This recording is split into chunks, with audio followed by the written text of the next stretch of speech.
Hello, everyone. Welcome to Talk About with Biff, Lucky, and Mr. Fun, the podcast where we will talk about everything. We will talk about anything. Quite frankly, we will talk about it all.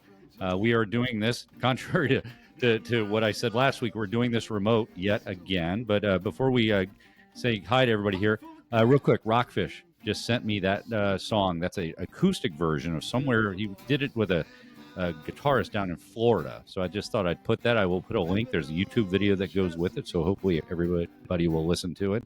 I did ask Rockfish when I saw it that there is a bottle of booze next to him, and there it is a bottle of rum. So when you do see it, which brings us to our sponsor, Scotty's Vodka. As Lucky is holding it up on the camera right now. Scotty's Vodka, since day one, has been with us. So Lucky.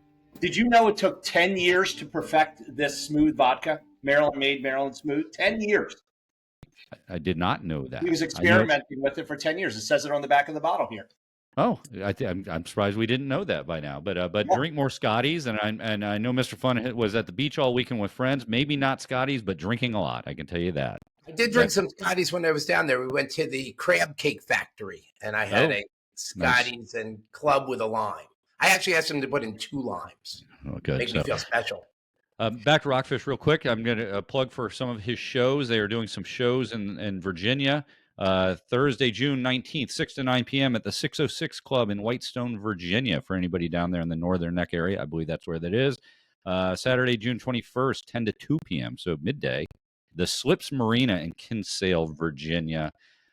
Then he even put on his schedule that he's doing a private beach party somewhere. I don't know why he put that, because maybe we're invited at that point, being on the podcast. But that's on June 29th, 3 to 6. And then finally, Saturday, July 19th, 6 to 9 p.m. at Yankee Point Marina in Lancaster, Virginia. So Rockfish is living the Chesapeake time, I believe. The 4 tour dates. With the 4 tour dates there. I'll put those also in the podcast notes. So, Mr. Fun, do we have a joke of the week to start us off? Yeah, it's actually a story. So Biff was telling me the other day, Lucky, how Biff is trying so hard he moved to Delaware and he's trying to meet people. And Biff, I really admire you for your ability to meet strangers. Anyways, walking the dog and one of the neighbors pokes his head out and he said, "Hey, young man, I understand you just moved to the neighborhood. I'd really like you to come to my party tonight." And Biff's like, "Oh, see, this is why I moved to Delaware. Such friendly people. Just reach out, introduce me to the party." He said, What do I have in store for me? And he said, "Well, it's going to be a hell of a lot of drinking." And Biff was like, "I'm a drinker." He goes, "There might be a little smoking." He goes, "All right, a little smoking." He goes, "We could dance." And he goes, "Yeah, I consider myself a good dancer." And he goes, "We might even get into, some fighting and some wrestling." And he goes, "Oh, we're in Delaware, whatever floats your boat." And then he says, "And at the end of the night, there's going to be a lot of fucking." And Biff goes, "All right, I'll be there. What time do you need me there?" And he goes, "Whatever time you want. It'll just be the 2 of us." Oh, wow. Oh, wow. There you go. Thank you. Yeah. Is that a true story? That's a true story. That's a true story. Okay. All right. Easy now. So, where in the world is JK? JK this week, our Western correspondent, real quick, is in Salt Lake City, Omaha, Nebraska, and Henderson, Nevada. JK, again, doing the rounds in the Western U.S. Tonight's episode, whatever you want to call it, it's Sunday night. We have a special guest, somebody I met over the weekend. I was playing a golf tournament in Edgewater, Maryland, my old club I used to belong to, but I met this gentleman, Joey Como. I'll give you a little background on Joey. Right out of the gate, I'll tell you, he's one of the more interesting people I've ever met in my life, as you will come to find out. You're number 2 on the list now, it sounds like. Yeah. Well, yes. The Dos Equis guy. Isn't there like a... Yeah, I have met the Dos Equis guy, by the way, the most interesting man in the world. I have met him before in Las Vegas. He's a big name dropper. He's got a lot of name dropping. So right, there's no photographic evidence of anybody actually met, but he tells us he's met a lot of famous people. Now you say that, I have the photo of me and the most interesting man. I will dig that out and I will post it. But anyways, Joey Como is on that list, and yes, he's higher than Mr. Fun at this point. I will gladly put him there. But Joey lives in the greater Annapolis area, as I come to find out. But the thing that is like the first thing you find out about Joey is that he is actually related to the man with a velvet voice, cousin of Perry Como, who, I maybe not everybody that listens to us knows who Perry Como is, but just Google him. very, very popular, had his own TV show. But he's originally from Western PA, but Joey's from the Baltimore area, but they are cousins. And Perry is quite the popular singer, I guess you'd Jackie, say. how do you have the velvet? What kind of material is your voice? Only shower material, Mr. Lucky. Yeah, that's right. So I sound great in the shower. So the thing that caught my ear when I played a little golf with Joey in the morning on Friday, I guess it was, but then we were at dinner on Friday night, and I heard a passing comment about him being on All My Children soap opera. Joey, is it still on TV? No, not anymore. Yeah, but it was a popular one. It was Days of Our Lives, General Hospital, All My Children. So it was one of those soap operas. Right. And I came to hear that. I go, well, that's an interesting thing to hear. So give us a quick background on how you got yourself to All My Children. Sure, Biff. And thanks everyone. Love to share my story. Real quick, I was working in the IT business for a long time, and in the late '90s, the internet boom happened, right? And everything bust, and then it all went bust. So here I am, get laid off from this internet company, and thinking, though, I don't know what I'm going to do with the rest of my life. Just so happens I was in the legal side of IT, and I was put on retainer for a bunch of months to sit around and do nothing, waiting for these law firms to go through their cases. So a neighbor came up one day, and we were chatting. I was telling how I felt down on my luck. She says, "Hey, I'm going to acting school. Do you want to go with me?" So I was like, "Oh, I've always wanted to be an actor," right? So lo and behold, I went to acting school with her. Thought about it, got out of acting school, and started to figure out how to become an actor. And that's when I dove in head first and started looking for commercials in the Baltimore area and the Washington area. You'd be surprised how much work in Baltimore and Washington there are for actors. So it's a pretty big business in the area. So you get yourself, as you said, you were in the IT business, you went into acting school, and then somehow you made the leap to New York. How did that come about? Sure. So you got to remember, and growing up, we were a poor Italian family. Father was a bricklayer, and he always told me, if you got time enough to complain about it, you got time enough to do something about it. So stop your complaining. So I kind of took that to heart my whole life.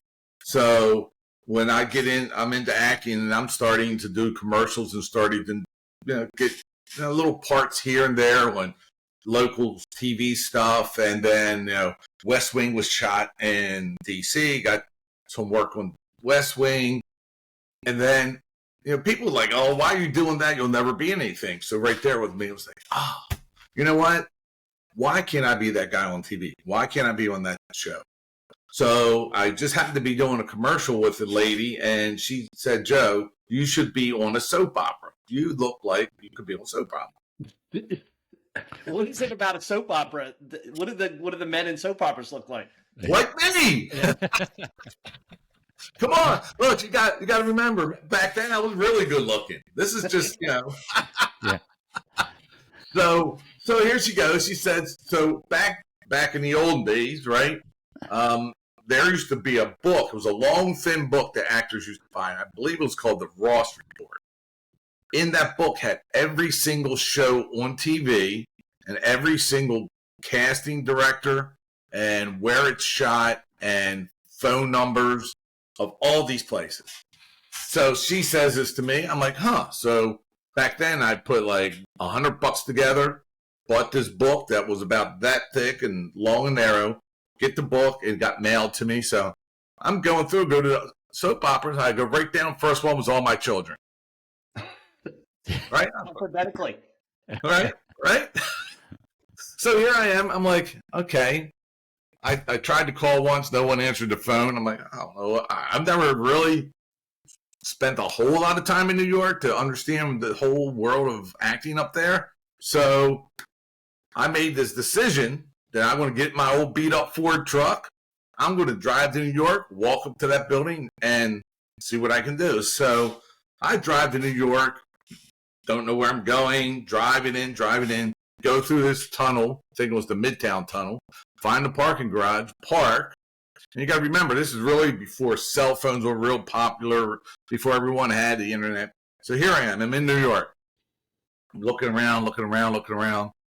Find the address, talk to a cabbie, I park my truck in some garage somewhere, get in the cab, go to this address, and this book was 66 West New York, right? It was on the west side, 66th Street, if I remember correctly. And I go over there, and the cabbie lets me out. I was kind of dressed, a little professional, looking like I knew what I was doing. So I looked around, and saw a line of people lying down the street thinking, what? And I was talking to a couple of them. They said they were in line to see the view and to be the audience. I was like, huh. So I decided just to walk right in the front door. I walked up to the security guard, and he said, who are you here to see? I said, Bob. I can't remember his last name, but he was the casting director for All My Children. He said, oh, welcome. He said, well, just sign in right here and go downstairs. Is he waiting for you? I said, of course. And go into the elevator. I go down one floor, and the doors open up, and there are cubicles and people scurrying around, and I'm walking around just not even knowing what I'm doing, right? So this young lady says, sir, can I help you? And I said, sure, I'm looking for Bob. He says, oh, the casting director? I said, yeah. His office is at the end of the hall. Walk to the end of the hall, and see his office. I said, okay. What the hell? Why not? So I walk down to the end of the hall. I knock when his door was open. Knock on his door, and he sticks his head out from his computer. He said, can I help you? I said, are you Bob? And he kind of like looked at me like, yeah.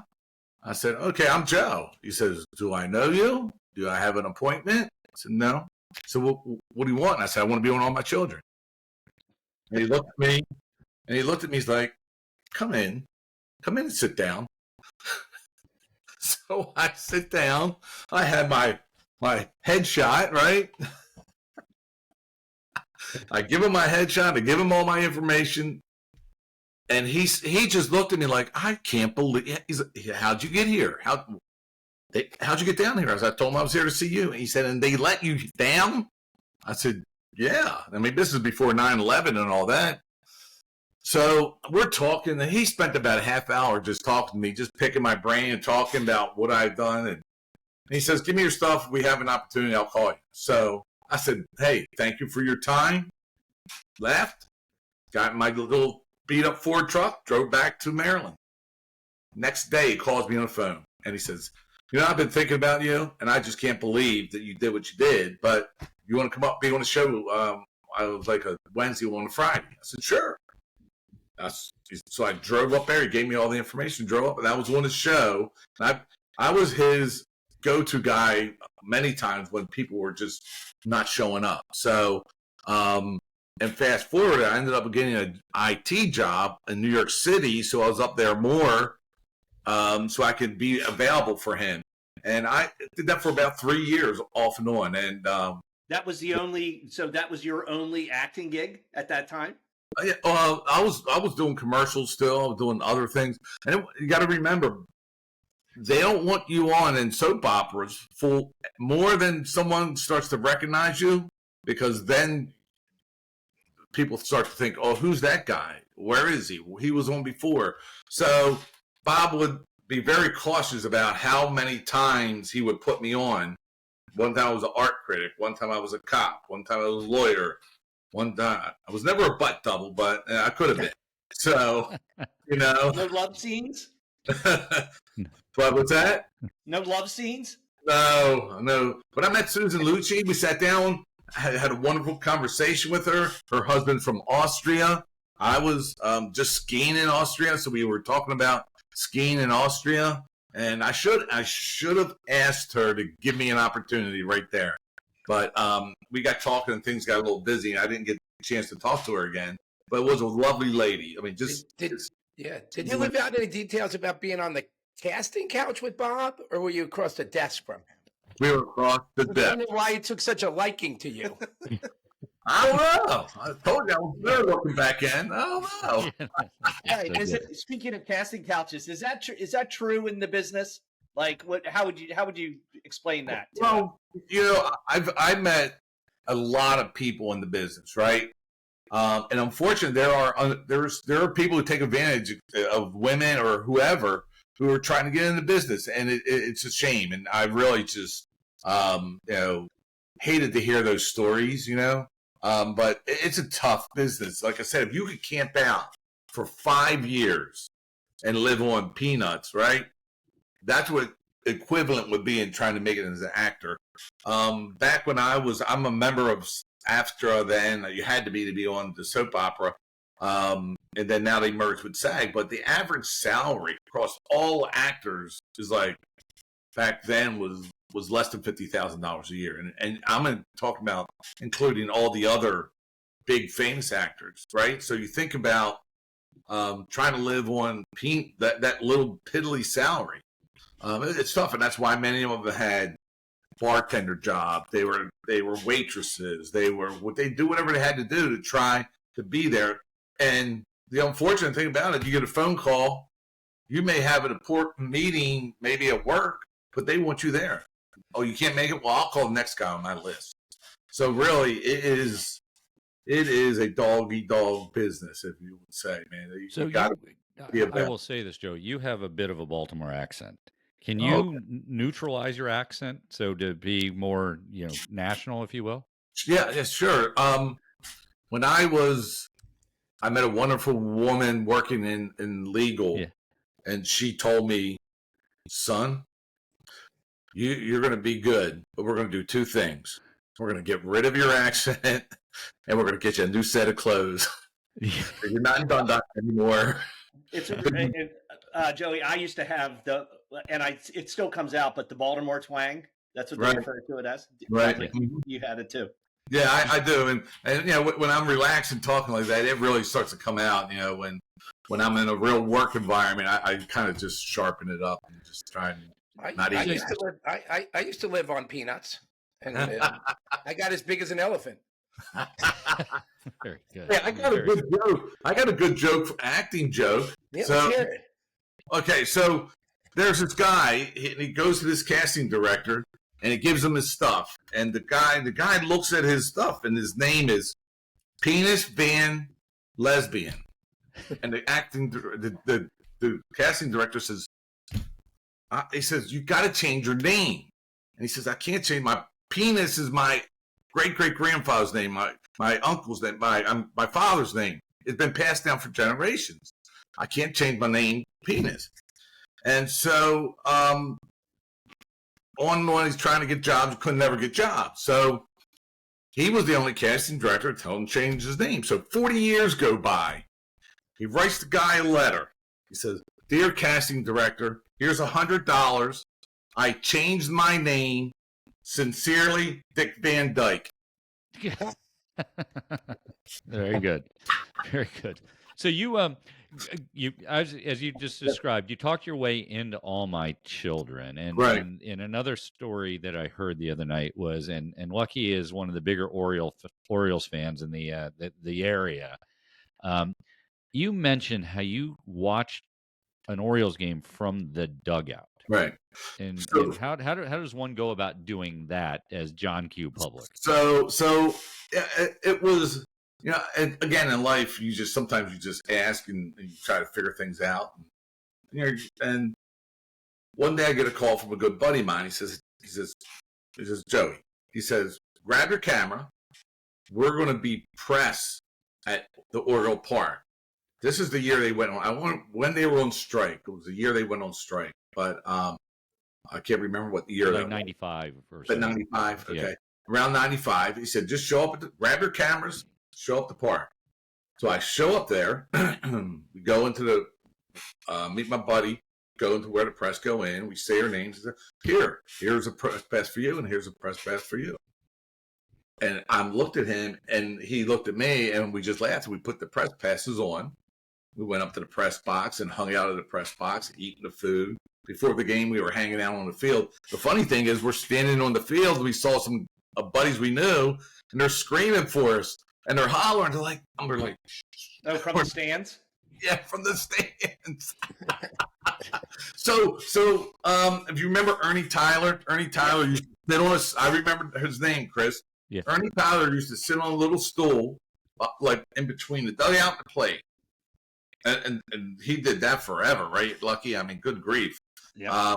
So anyway, so with the press pass in between inning, I decided to walk down with my camera and walk into the dugout and sit in the dugout.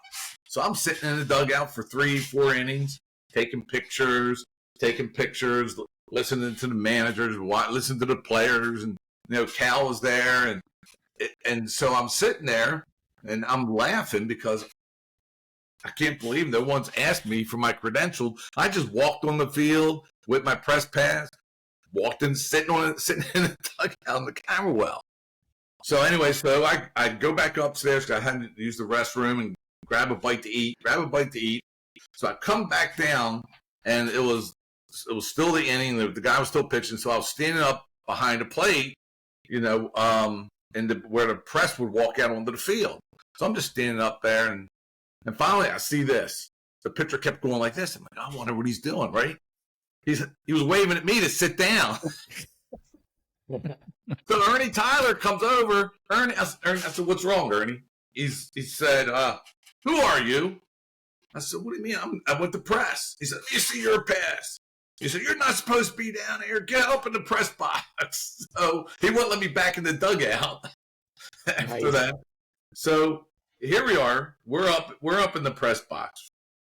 Right? We go in to meet Rex Barney and my buddy, and we meet John Miller. My buddy decides to tell John Miller we're the London Press. I looked at him and said, why are we the London Press? He said, I don't know. It's just what came to mind. I said, we have no London accent. We have not from London. So John Miller tells us, he said, you're from London? I'm from Nova Scotia. That's funny. So we laughed with him so hard, but it was a great experience. Sometimes you got to go with whatever, the opportunity, and Joey, did you know your uncle? Did you know your uncle? Oh, yeah. Uh-huh. Yeah. My cousin. Cousin. Yep. I mean, when he came into Baltimore, the world stopped. My parents, where my dad lived, in Rapola Street. In Rapola Street in the city, my grandfather, that's where he would roll into, and his family. When I got older, he would come into town, and we were living in Dundalk. The world would stop, and we would go see him in concert. I sat in the front row many times at Merriweather, and I remember it was like in the 70s. Jay Leno opened for Perry Como at the Merriweather. Cool. Yeah. So Perry didn't share any money with the family. Well, exactly what I said. But the funny, so you think about an Italian. My father was Italian, bricklayer, right? Pretty big man. Didn't take too much crap from anyone. So he grabs my arm. He says, "Come on, you're coming with me." I said, "Where are we going?" He says, "We're going backstage." So we go walking around. My father unhooks the ropes, right? And the security guy comes up to stop my father. He says, "Sir, you can't come back here." He says, "It's okay. Perry's my cousin." And he looked at my father, and he's like, "Okay, sir, just go right by."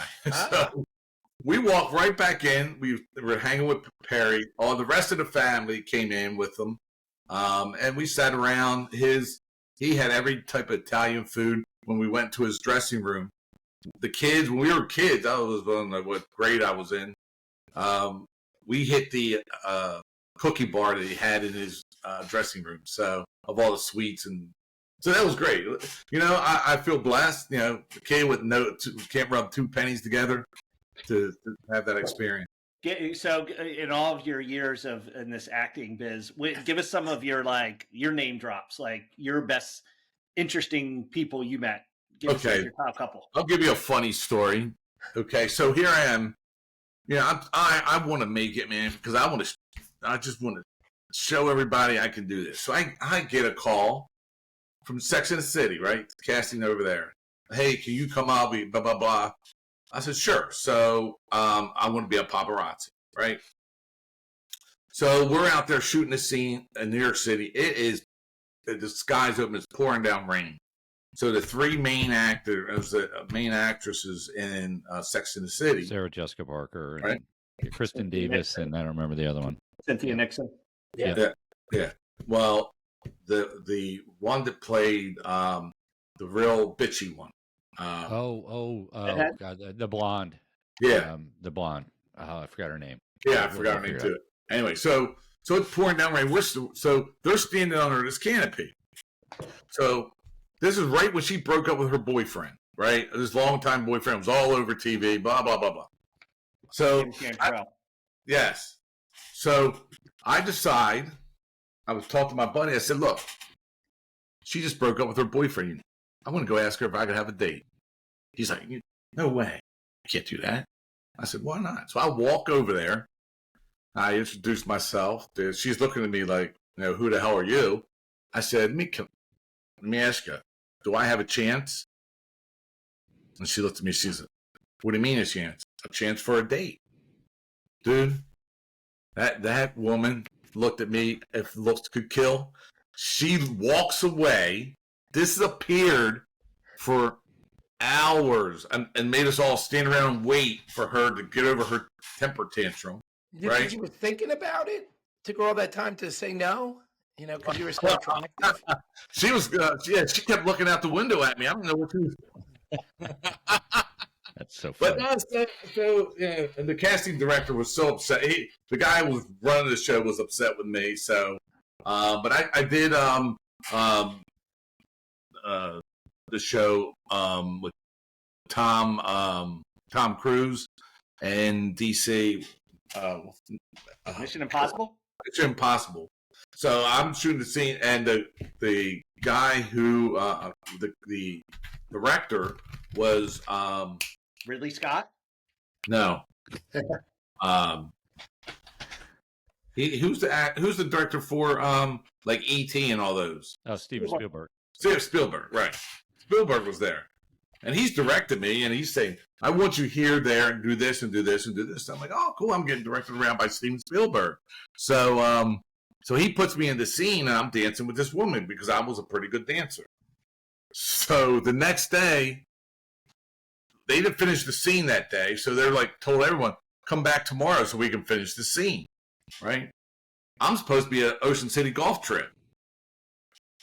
Leaving that morning. I'm like, my buddies are all calling me. He's like, I said, "I got this." They're like, you're going to the golf trip." So I left and went to the golf trip.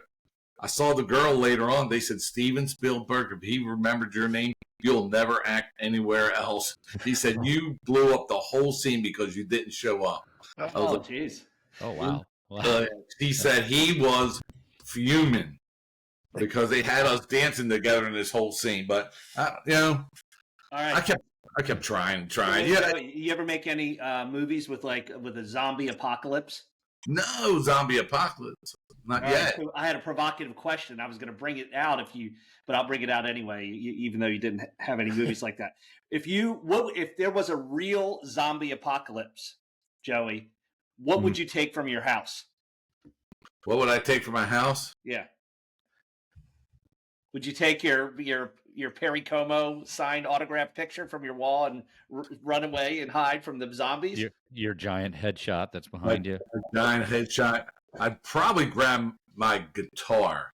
Oh, okay. You know, you said you didn't sing. I don't sing. Future episode, we'll have you play guitar. That would be something. So.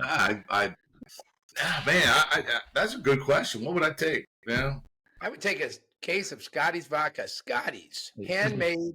Scotty's. I can't wait to get hands on some Scotty. Biff would grab all of his belts.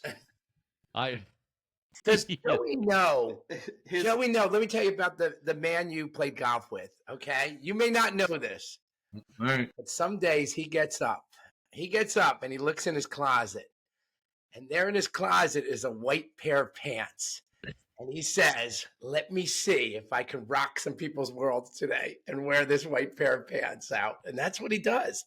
I am very confident to wear white pants. But as we have established, I will not wear white jeans. There's no white jeans. This guy look familiar to you? Elvis. Yep. Elvis. That's me. That's you. You were an Elvis impersonator? I used to do it for fun. Okay. Yeah, I just so I used to ride around Baltimore. I used to they have these things in Baltimore going on, so I dress up like Elvis and get on a scooter and drive around Canton and Fells Point, dressed up like just for my friends. We would have fun with it. So who's the better golfer, you or Biff? He's a great golfer. Yeah, that's what I hear. He's overrated. I know he's underrated for as good as he plays. So I mean, that's you're being far too complimentary of me, because I definitely had my desperate moments over the last few days. But we did end up playing pretty well. So Lucky, what would you get from the zombie apocalypse? I'm just curious. What would I take from the zombie apocalypse if I had to run away? I got a bunch of baseball cards. I might take my box of baseball cards with me. Yeah. And Mr. Fun. Between that, my wedding pictures. I don't know. I'd have to like figure out which ones to take. Okay. So it's like being naked and afraid, right? What would you take? Yeah. What would you take, Mr. Fun? I told you I would take a case of Scotty's vodka. Okay. I might take my Ozempic medicine so I could slim down so I could outrun those bastards. Did you hear this story about Ozempic this week? That women who are taking it and it's making their birth control pills not work and they're getting pregnant by accident. That's just an excuse for not losing weight. Yeah. No, but more importantly, it makes your penis bigger. It's scientifically proven. So what is your got it like a 14-inch cock? Well, I was hesitating increasing the dose, but now I'm gonna ratchet that bad boy up. Be careful. You don't want to. But it makes it skinny with a youth. I'd be dangerous. You'd be lucky. I'd be you. But it only makes it bigger because the area around it is smaller, right? You would think that, but I think it shifts the fat molecules around. It's very scientific, Biff. I can explain it to you, but I don't have the time on a short podcast. And it's almost like you were on the other the news of the week, which I know Lucky was anxious to share, was the 200-year-old condom. 300-year-old condom. Oh, excuse me. Oh, wow. No, you're right. You're right. 200. Okay. Sorry. All right. Sorry, but yeah, they found this artifact. It was from apparently from a high-end brothel in France, but it's sold at auction for like an extraordinary amount of money, and it's on display in the Sex Museum in Amsterdam. If anyone's ever been there, Biff, I know you're going there. Yeah, Mr. But the funny thing about this artifact, it's two things. It's made from sheep's appendix, so that's the material it's made of. But the most interesting thing about it is it has a drawing on it of a nun. She's seated with her dress lifted and legs apart, pointing at three clergymen who have three big boners. And she's pointing at him, like trying to pick out which guy she's going to take. And it's basically the maker of this condom was like making fun of the clergy at the time, and it's super popular. So many people are going to the Sex Museum just to see this condom. It's one of my big porn taboos. I won't watch nuns do porn. Like, I just think you're going to get hit by a lightning bolt if you watch that category. I've never seen that category. I've never seen that category. Okay, well, I'm sorry. My wife tells me one day, she's like, sex is so much better while on holiday. And it was weird that she'd call me all the way from Europe to tell me that.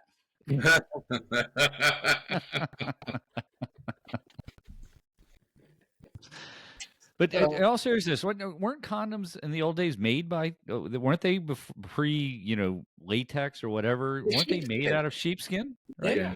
Well, that's how they were. So I guess I was reading this article. There weren't a lot of them because number one, the church frowned upon it, right. And number two, they were hard as hell to make.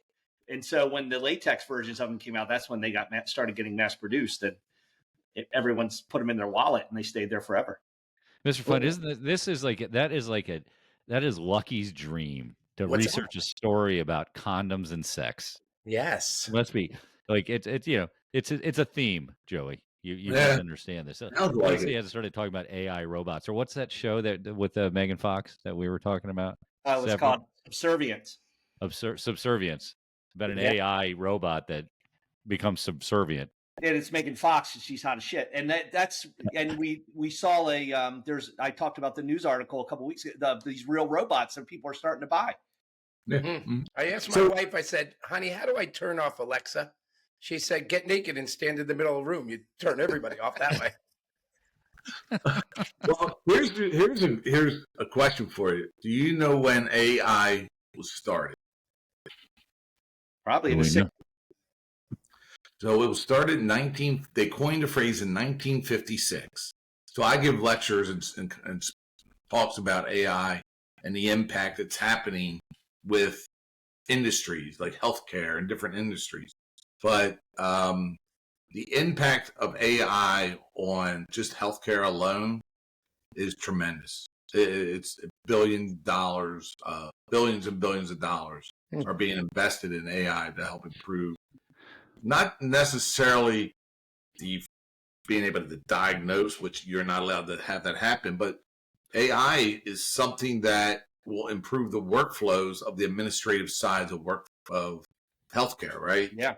The billing part, the making sure people are compliant, all those things that the one real interesting area is radiology. So I don't know if you know this, but FDA is the holder of all the algorithms for AI. So FDA approves an algorithm for AI for healthcare. Okay. Over 1,000 algorithms has been approved. The number one specialty is radiology.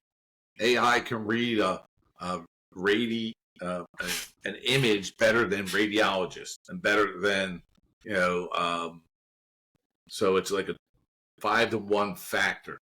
It could work 5 times faster than a single. So what changed? So AI, to your point, and when I got out of college in the late '80s, I was recruiting engineers, and AI was a thing they were doing. This was C++ coders. The Defense Department in particular was doing AI. So what changed over the last 5 years specifically? Is it just the brain power of the chips? The chips? Is that really the only change? Is the chips? Well, not the chips have changed, but what's really impacted is ChatGPT. It's open AI. That's been developed, so it's become generative. So AI has been around for a long time. It's been called machine language. It's been called machine learning. It's been called a lot of different things. But ChatGPT catapulted AI from something that we all heard about and it brought it to the consumer level, right? So now you have high schools, colleges trying to figure out how to make kids think on their own and not pump everything through AI. And my goal, Joey, is to control all the X-rated algorithms associated with AI. If I could get there, the dating apps, the algorithms that decide how hot you are. I uploaded a picture of myself into ChatGPT last week, and it gave me an assessment of how hot I was. Hey, you know what you could do, Lucky, is you can say tell ChatGPT create an image of me looking 40 years younger, and it will generate an image of you. Okay. Well, we're going to do it too at some point here. We're going to convert all of our voices into babies or whatever that new video technique is. So you'll see the three of us at some point as infants talking to each other. So yeah, it's quite fascinating if you ask me. I'm glad I'm closer to retirement than I am coming up into this industry, but yeah. So, well, Joey, we can't thank you enough for joining us on the show, sharing stories, and I know there are more to share. So we will have you back for sure. I'm glad you stuck around for the entire show. But what you now unfortunately have to do is listen to Mr. Fun tell the risque joke. Yeah, which is it's interesting. So, and again, what do you say, Lucky? If it's just an okay joke, good one. Good one. Okay, so let's see that. We'll see if we get some real life laughter. I got two. You know, how do porn stars get paid? Income. Oh, good one. That is a good one. That is a good one. Okay. Hey, look, there's this couple in bed. They're newly in love, and they're about to be intimate. And the chick starts to get a little nervous, and she says, "I've really been meaning to talk to you about something. I hope this doesn't mess up our relationship, but I used to be a Christian, And the guy takes a deep breath and he's like, that's cool. Is that what it really is? I'm fine with that. And she goes, I'm so happy. I'm so happy right now. And she goes, and by the way, I enjoy being Christine so much more. Wow. Very good. So, Ay, ay, ay. I still feel like we're on our honeymoon. By the way, I forgot to tell you that earlier today or earlier at the beginning of the podcast. why is Because that? we're in a different position. Mr. Fun and I are for the first time together remotely in the same room. Yes. And you two are separate, and Yes. we have different configurations. Wait, but I thought he was going to say he's making me stand. He's got this raised desk. My legs are quivering right now. I hold my body weight up for 45 minutes. This is crazy. It's like a workout and the This is podcast crazy. at the same time. It's Yeah. crazy. Oh, good. Hey, Lucky, how do they get a hold of us if they want to give us any feedback? Talk about 2023 at gmail.com. They can always Yeah. email us. We get a ton of emails every week. Hopefully, we'll get some emails and some questions for Joey, maybe for Yep. the next time we have Right. him. And, Absolutely. yeah. Hey, before we close, I want to plug. You guys remember my New Year's resolution was to see more live music. So No, it was to lose. Wait, it was to lose 7 pounds. It did, and I did that. I got down to my weight.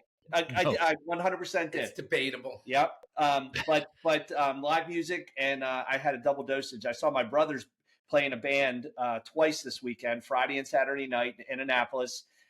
He played at Mother's in Severna Park. Rob G came out, killed it, and then my brother's a bass player, and then he played at the Cape St. Clair Strawberry Festival. His band is called Riverwood Rock.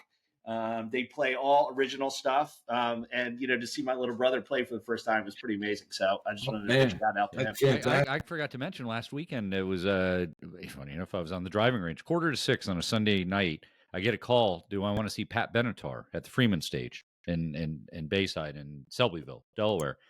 And I got free tickets to saw Pat Benatar that night. She was awesome. She's 72 or 73 years old. Voice is really good. Husband Neil Girardo's the guitar player, very, very good. And that was my first concert I ever saw. I was guessing what year it was, and I saw her at Merriweather Post Pavilion. That's got to be 1980. It was right 1980, 81 time 81, frame. yeah. That's I when think I was there actually. Yeah, so she was quite good. So good, Mr. Fun. Any parting words? I have not seen any live music recently. I just wanted to throw that out there. First of all, I want you to tell listeners they could be viewers if we're going to post this on YouTube. Is that true? That is true. I will. As I am technically illiterate in most things, I am going to try to set up a YouTube account. We will put this on YouTube, so you should. That's so good. And here's what I would like to request, because I thought of this and wanted to mention it to you guys, but I'll just mention it to our listeners / viewers. Send us questions. Wouldn't it be fun if Biff asked Lucky or Lucky asked Biff and Mr. Fun questions for the first time about ourselves on our podcast? So please send us questions. Perfect. So good. Yeah. Well, wonderful. Again, Joey, thank you for joining us. We will do it again soon, I hope. And until we do it again, let me just say goodbye.